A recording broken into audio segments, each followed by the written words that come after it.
I hear all kinds of things about Colby Covington and that he's, really improved over time and stuff like that. I didn't see much of a change with Colby when he fought Woodley. Not that he didn't look good. He looked good. I'm not saying that, but I just think Kamaru Usman right now is at a different level. I would be very surprised if Colby Covington walked away as the champion in the welterweight division with this fight. I think Kamaru Usman beats him again. I think he beats him easier than he did. The first time wasn't easy at all, but I do think that he gets it done quicker. Did you watch that last fight? Yep. Again? Yeah. Did you have it 2-2 going into the 2-2. fifth? I did. That's interesting. It's a close fight. I agree. I agree. It was a close fight. Do you think that stoppage was early? No, not with. What did you base that off of? Well, you're basing it off of, you're looking at him and you realize his jaw's broken, and then he gets put down with a shot, and then he just turtles. He doesn't. Yeah. And you're telling him move, and he's not moving. What's that telling you? Got it. You got it. You got to look and say, hey, I'm giving you the opportunity to show me you want to stay in this. All you got to do is try to move. Doesn't mean you got to get up. Doesn't mean that you got to flop to your back. It means that you have to try to move the position to show me that you want to stay in this fight. And when it doesn't happen, it gets stopped. Don't complain. So what's your take? Like the same thing we talked about with Patchy Mix and James Gallagher. They're both at different camps. Yep. They're both at different camps since the first time they fought. Same as this. That being said, we haven't seen a whole lot of difference in Colby. We've seen quite a bit of difference in Kamaru. What I liked was I watched a little bit of a clip on the two of them when it came down to like their 24/7, whatever it was. Kamaru Usman has taken this to the next level, I feel like, because he left a gym that was stacked, just like Colby did. They both left gyms that were stacked, and they went to gyms that made it all about them. I think there comes a time in your career where I went through the same thing. My loyalty twickled up in my ass, and I couldn't leave. It just was me. But there comes a time in your career where you need to bounce out and make it all about you and just fly in your training partners if you have the opportunity to do that, because that moment is short-lived. That 2-3 years of greatness is short-lived. It's so short-lived that you need to make sure you utilize it to the most, that you're getting all the attention that you possibly can to the most of your ability, because you've already know how to put in the work and the condition. You already know what it's like to train with all the best guys in the world. You already know what it's like to grind it side by side with them. You know how to do all that. You don't need them anymore. Sure, you can bring in people that are suited per camp. Because after that, when you get to the championship level, when you are the champ or when you're at that number 1, number 2 spot, you need to make sure that it's all tailored around you to make sure that you're peaking at the right time, whether that's your nutritionist, whether that's your sparring, whether that's your mitt work, whatever it is, whatever directly you need to focus on. I feel like Usman has done that. He's done it a little bit ahead of Colby. But the two of them, the fact that they've left camps and made it all about them, and when I saw the video talking about it, they both said, the camp is now focused all around me, and you're going to see a different person than you saw in the first fight, which is absolutely amazing. I'm excited for that, but how much different are we going to see? I think if Colby's going to win this fight, John, he needs to wrestle early. He needs to make Usman's hands and his arms heavy. He needs to make, because he's a very explosive and powerful person. Usman. Colby has more of that. Yeah, Usman is. Yeah. Colby has more of that cardiovascular type fighting style. Yeah. Like not a lot of pop on his punches, but it's He's go, a volume go, go. guy. He's a volume guy. Usman is not that guy.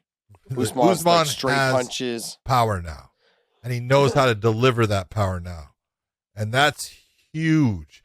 A lot of guys can hit hard, but it's understanding when to let it go when you're sliding your feet forward and so it lands at that right moment. That shot that he hit George Masvidal with would have knocked out a heavyweight. It was beautiful. It was vicious.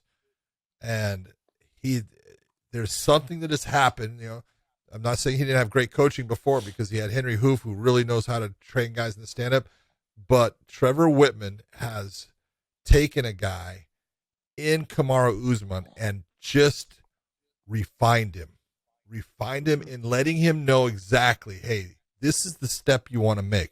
This is the turn you want to take to launch that shot. This is where you want to put yourself, and now let it go. And he's been listening to him. He's got it, and that makes him all the more dangerous. And the power, people either have power or they don't. But you can train to get power a little bit, but when you have power and then someone teaches you great technique, that power becomes even more. And that's what's happened with Usman. When I look back at their last fight, Colby landed a lot of clean, hard shots. Now I know that Usman's gotten better training with Whitman, but I look at that fight and I think there's a couple times where Usman got rocked. He got rocked. And the word on the street though is that Colby doesn't have power.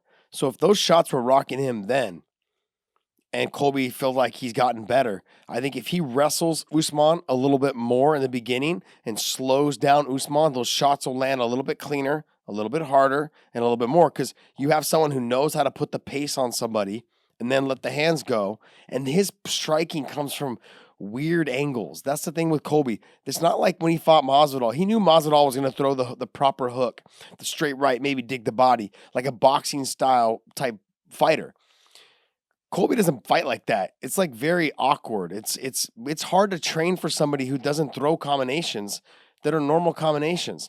You're training with someone like Trevor Whitman. You're training with Justin Gaethje and Rose and all these other fighters that probably have very clean technique on the feet. Colby Covington does not have clean technique on the feet. It's very like sloppy. It's wide. It comes out angles. It comes up uppercuts. It's weird. And so those shots are the ones that hurt you the most because you don't know where they're coming from and they hit you when you're not expecting it or you don't see them coming. So he's going to have to make sure that he keeps his defense really tight in this fight. And I think that if Colby does wrestle, he'll have a little bit more success and being able to land those clean shots. But I'm definitely going with Usman because I've said this 100 times now. I think it's since the last couple times I've watched him fight. I ain't going against him anymore, man. I ain't going against him. I'm not counting Colby out.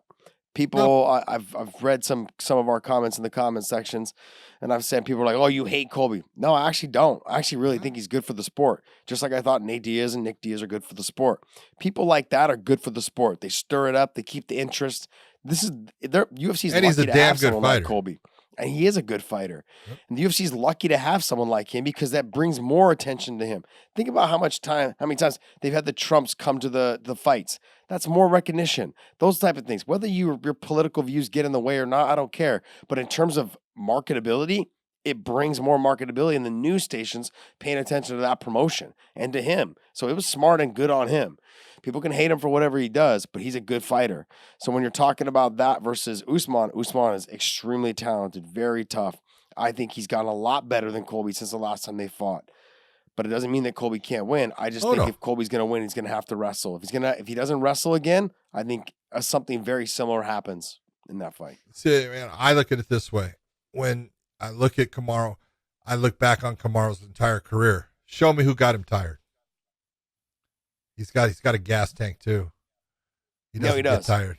He doesn't get tired, and that's one of the main tools that I think Colby Covington has. He weaponizes cardiovascular conditioning, and he pushes the pace that eventually breaks his opponent. It's tough for him to break Usman with the pace because Usman is used to pushing the pace and breaking guys with that. So that takes that away from Colby as one of his weapons that works for him against everybody else. The other part is wrestling wise, they're pretty damn even. Yeah, they really are. And normally Colby's the better wrestler going into a fight. And I'm not saying that, he can't out wrestle Kamaru, but Kamaru could out wrestle him too. They're very even in the wrestling. So that takes two of the elements that make Colby so good and it evens them out. And now let's get to that stand up and that power, because I'll take, light shots, 5, 6, 7 to deliver one or two heavy ones. Those heavy ones, they add up much faster. It's not that the volume ones don't add up. They do. but the heavy ones have a quicker effect on you and break you down faster. And Usman's got that in his corner compared to Colby. 100% agree. Okay.